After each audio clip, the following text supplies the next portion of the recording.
Viggle AI tutorial. So if you want to use Viggle AI, then first you need to make sure that you have an internet connection.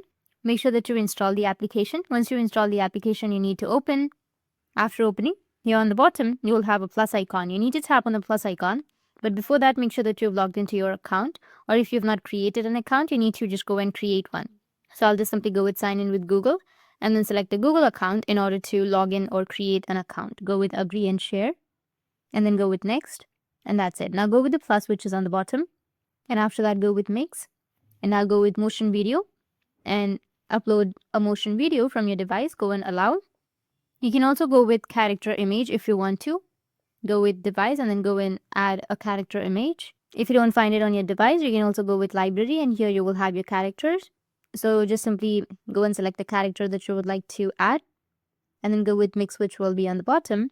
And in this way, you'll be able to use Viggle AI. And if you have any questions, feel free to comment below. Thanks for watching.